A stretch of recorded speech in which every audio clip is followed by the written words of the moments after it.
Hello friends, welcome to Jumaxa classes. Today we are going to discuss about current affair for the month September. तो ये एक हमारा नया initiative है, नई सीरीज है जिसका टाइटल है करंट अफेयर्स इन 10 मिनट्स। और सेकंड इंपॉर्टेंट पॉइंट है, यह सीरीज बाइलिंगुअल है, इंग्लिश हिंदी दोनों में आपको प्राप्त होगी। और यह इसका पार्ट 4 है। 1 2 3 आपने नहीं देखा तो आप हमारे चैनल पर जाकर देख सकते हैं। आपकी कोई भी क्वेरी है तो इस ईमेल आईडी पे सेंड कर सकते हैं। ये हमारा इंस्टाग्राम है और ये हमारा टेलीग्राम चैनल है, इसे जरूर ज्वाइन कीजिए। चलिए तो आज का इंडेक्स देख लेते हैं अपन आज किन किन करंट अफेयर पे डिस्कस करेंगे। तो पहला है ईस्टर्न इकोनॉमिक फोरम, ये आपको इंटरनेशनल रिलेशन में इंपॉर्टेंट है।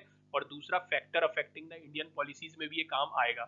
दूसरा हो जाता है प्रधानमंत्री आवास योजना, ये आपके मेंस और प्रीलिम्स दोनों के लिए बहुत इंपॉर्टेंट न्यूज है। और लास्ट में अपन देखेंगे important fact for prelims which is very useful for your prelims exam.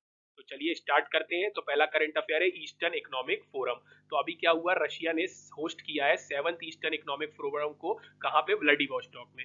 तो अब इस ईस्टर्न इकोनॉमिक फोरम के पीछे क्या बिहाइंड क्या ऑब्जेक्टिव है या इसका मेन मोटिव क्या है। तो देखिए होता क्या है, जैसे ये रशिया है, अब रशिया का फार ईस्ट वाला जो क्षेत्र है, मान लीजिए ये वाला क्षेत्र, तो यहाँ पे क्या है, बहुत मेजर बहुत ज्यादा क्वांटिटी में नेचुरल रिसोर्सेज है, फिश है, ऑयल है, गैस है, तो इस टाइप के बहुत सारे संसाधन है, रिसोर्सेज है। और यहाँ की क्या है, पॉपुलेशन बहुत कम है। तो रशिया चाहता है कि इस क्षेत्र में ज्यादा से ज्यादा बड़ी कंपनियां आए या चाइना इंडिया आए और यहाँ पे क्या करे, इन्वेस्टमेंट करे। तो रशिया रशिया अट्रैक्ट करना चाहता है एफडीआई इस क्षेत्र में, और इस क्षेत्र का करना चाहता है डेवलपमेंट, इसीलिए रशिया ने बनाया है ईस्टर्न इकोनॉमिक फोरम। तो अब क्या चाहता है रशिया, आप यहाँ देख सकते हैं, एंटरप्रेन्योर्स को चाहता है कि वो यहाँ आके अपने बिजनेस को एक्सपांड करे। यहाँ आप हिंदी में भी देख सकते हैं। अब what is eastern Economic forum, तो 2015 में बनाया गया था, है ना। किस लिए बनाया था मैंने आपको बता दिया, फॉरेन इन्वेस्टमेंट को अट्रैक्ट करने के लिए। अब देखिए फॉर एग्जांपल, यदि आपको फॉरेन इन्वेस्टमेंट को अट्रैक्ट करना है तो आपको कुछ शो करना पड़ता है। क्या शो करना पड़ता है, ये दिखाना पड़ता है, डिस्प्ले करना पड़ता है कि आपका इस क्षेत्र में कौन कौन से नेचुरल रिसोर्सेज है। और यदि मान लीजिए कोई कंपनी यहाँ आती है तो यहाँ उसको कितना टैक्स लगेगा, तो टैक्स कम से कम रखा जाता है। वो यदि यहाँ आएगी कंपनी डालेगी तो उसको लैंड कितना इजिली अवेलेबल हो जाता है। तो इस टाइप के बहुत सारे फैक्टर्स होते हैं। तो ईएफ यही डिस्प्ले करता है कि हमारे यहाँ इकोनॉमिक पोटेंशियल कितना है, हमारी बिजनेस कंडीशन बिल्कुल सुटेबल है, और हम investment opportunity in the region, मतलब कौन कौन सी, हम किस किस क्षेत्र में इन्वेस्टमेंट अट्रैक्ट कर रहे हैं। तो इस जब फोरम में सब जाते हैं, China India south Korea Japan, ये सब यहाँ के क्या मेजर की प्लेयर्स हैं, वो देखते हैं कि रशिया क्या क्या प्रोवाइड कर रहा है। और उसके बाद फिर बहुत सारे इन्वेस्ट एग्रीमेंट्स होते हैं, और फिर जाके वहां पे क्या होता है, कंपनी स्टेब्लिश होती है और उस क्षेत्र का विकास होता है। जैसे आपको मालूम होगा कि भारत की जो गुजरात के कुछ बिजनेसमैन है और रशिया के, उन लोगों ने मिलकर वहां पे फार्मास्यूटिकल कंपनी डालने के लिए भी एग्रीमेंट किया। तो इस तरीके के बहुत सारे इन्वेस्टमेंट होती है। और इस क्षेत्र में सबसे ज्यादा इन्वेस्टमेंट करता है चाइना। तो इसमें टोटल इन्वेस्टमेंट का 90% इन्वेस्टमेंट चाइना के द्वारा किया गया है। अब इसका फोकस काय काय पे रहता है, तो ये इंफ्रास्ट्रक्चर पे फोकस करते हैं, ट्रांसपोर्टेशन पे, मिनरल एक्सकवेशन पे, आपको मालूम होगा डायमंड में, गैस में, इन सब में रशिया काफी आगे रहता है, कंस्ट्रक्शन में, इंडस्ट्री में और एग्रीकल्चर में। तो ये इसके फोकस एरिया है। अब आगे बढ़ते हैं, यहाँ हिंदी में भी आप देख सकते हैं। अब इसके पीछे रशिया के ऑब्जेक्टिव क्या है। तो देखिए रशिया चाहता है कि जो एशियन ट्रेडिंग रूट है उससे उसकी कनेक्टिविटी बन जाए, और रशिया के फार ईस्ट से एशियन ट्रेडिंग रूट से कनेक्टिविटी को मजबूत करना पहला उसका ऑब्जेक्टिव है। फिर यहाँ के रिच रिसोर्सेज, जैसा मैंने आपको बताया, उनको क्या करना है, उनका एक्सावेशन करना है, उनका एक्सपोर्ट करना है और अपनी जीडीपी को इंक्रीज करना है। जैसे कि ये रशिया का फार ईस्ट एरिया रशिया के जीडीपी में 5% का क्या करता है, कंट्रीब्यूशन करता है। तो ये एरिया रशिया के लिए बहुत महत्वपूर्ण है। और अब रशिया के ऊपर अभी क्या लगे हैं, बैन लगे हुए, वेस्ट ने बैन लगा दिया क्योंकि रशिया यूक्रेन का वॉर चल रहा था। तो रशिया को सरवाइव करना है economic crisis and the sanctions. तो इस तरीके से वाली न्यूज कंप्लीट होती है। आपसे क्वेश्चन पूछा जा सकता है, what are the key highlights of Eastern Economic Forum. ठीक है दोस्तों, तो अब आपको एक क्वेश्चन का आंसर देना है। अब आगे बढ़ते हैं, यहाँ आप उद्देश्य देख सकते हैं। अब सेकंड न्यूज की ओर बढ़ते हैं, सेकंड करंट अफेयर। तो प्रधानमंत्री आवास योजना अभी बहुत ज्यादा न्यूज में है। क्यों न्यूज में है, तो अभी क्या हुआ है कि जो union ministry of rural development है, उसने बोला है कि हम पेनल्टीज लगा देंगे यदि टाइम पे क्या होगा, जो हाउस बनाए जा रहे हैं उनका कंप्लीशन नहीं होगा। तो क्या होता है कि जो प्रधानमंत्री आवास योजना है, इसको स्पॉन्सर्ड सेंट्रल गवर्नमेंट करती है, लेकिन इसको इंप्लीमेंट करने का काम किसका है, स्टेट गवर्नमेंट का है। तो अब क्या है, स्टेट गवर्नमेंट ने जैसे यदि कोई टारगेट लिया है और वो टाइम पे कंप्लीट नहीं होता है तो उस पर क्या होगा, पेनल्टी लगेगी। पेनल्टी का कुछ अमाउंट है। तो अपने लिए सबसे ज्यादा महत्वपूर्ण इसमें यह है कि प्रधानमंत्री आवास योजना क्या है। तो आइए उसको समझने की कोशिश करते हैं। देखिए प्रधानमंत्री आवास योजना ग्रामीण, यहाँ हिंदी में भी आप देख सकते हैं।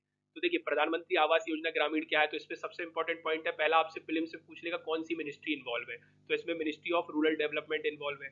दूसरा पॉइंट उठता है कि ये योजना में बेसिकली क्या है, ये स्कीम किस बारे में है। तो आपको मालूम है, एक योजना चल रही थी इंदिरा आवास योजना, उसकी जगह क्या लेके आए, प्रधानमंत्री आवास योजना ग्रामीण लेके आए, उसी योजना को इस योजना ने रिप्लेस किया है। इसका एम क्या है, तो पक्का हाउस प्रोवाइड करना है। पक्का हाउस मतलब जिनके पास घर नहीं है या जिनके पास कच्चा घर है तो उसको अच्छे से डेवलप करके, जिनके पास घर नहीं उनको घर प्रोवाइड करना है पक्का, और जिनका कच्चा है उनको पक्का हाउस बदल के देना है। कब तक, by the end of March 2022। अब यहाँ आप हिंदी में भी देख सकते हैं। अब आता है कि अब किसको देना है, कैसे सेलेक्ट होगा। जैसे अब आप मान लीजिए पक्का हाउस मिल रहा है फॉर एग्जांपल, तो ये कैसे डिसाइड होगा कि किसको देना है। तो इसके लिए अपन ने जो किया है, हाँ मतलब कौन एलिजिबल है, इसके लिए अपन सोशियो इकोनॉमिक कास्ट सेंसस, इसके बेसिस पे अपन डिसाइड करेंगे कि किसको देना और किसको नहीं देना। ये 2011 का सेंसस है ना। और इसमें क्या बोलते हैं, इसमें subject to 13 point exclusion criteria है followed by gram sabha verification.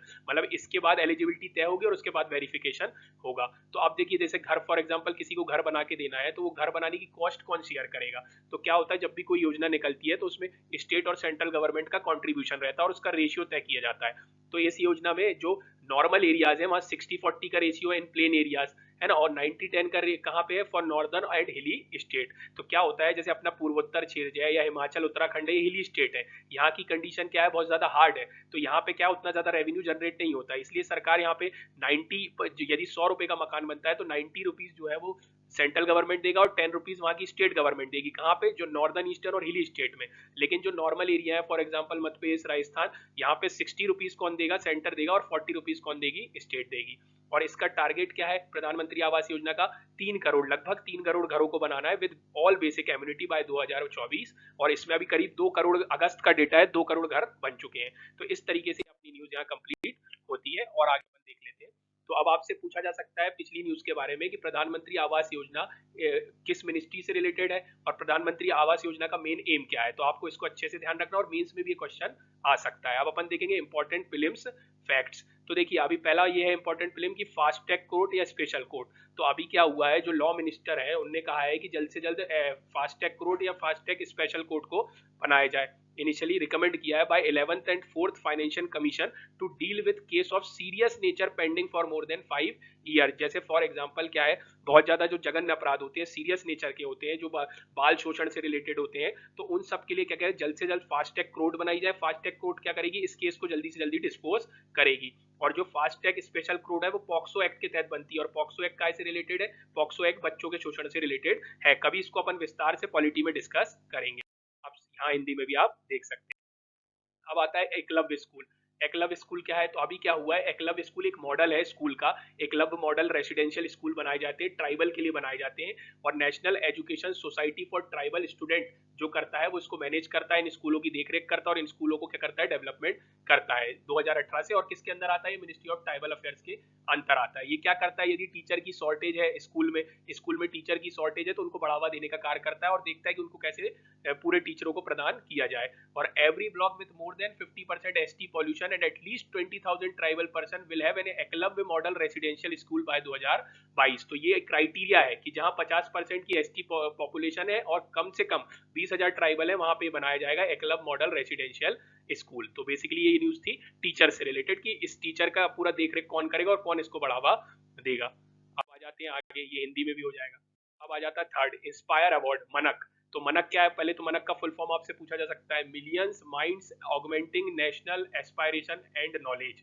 तो आपको समझ आ गया होगा नाम से कि इस क्या है, साइंस के क्षेत्र में इनोवेशन को बढ़ावा देना, ज्यादा से ज्यादा बच्चों को इनोवेशन के लिए, सोचने के लिए मजबूर करना और ज्यादा से ज्यादा क्या है, नए एक्सपेरिमेंट को या नए जो रिसर्च है उनको बढ़ावा देना है। तो अब आपको मालूम साइंस, तो ministry of science and technology इसको प्रेजेंट करता है inspire award to 60 startups and financial support to 53,000 students, है ना। और किस department, ministry of science and technology में भी कौन सा डिपार्टमेंट इस चीज पे काम करेगा या इसको बढ़ावा देगा या इसके सारा स्पॉन्सर करेगा, तो department of science and technology. और किसके साथ इसने पार्टनरशिप किया है, नेशनल इनोवेशन फाउंडेशन के साथ। तो ये हर एक पॉइंट एक फिल्म्स का फैक्ट है कि ministry of science and technology inspire award provide करता है। Ministry of science and technology में भी जो department of science and technology है उसने पार्टनरशिप की है नेशनल इनोवेशन फंड के साथ इस चीज को शुरू करने के लिए और बढ़ावा देने के लिए। इसका ऑब्जेक्टिव मैंने आपको बता दिया कि कम से कम 1 मिलियन ओरिजिनल आइडिया और इनोवेशन को बढ़ावा देना है।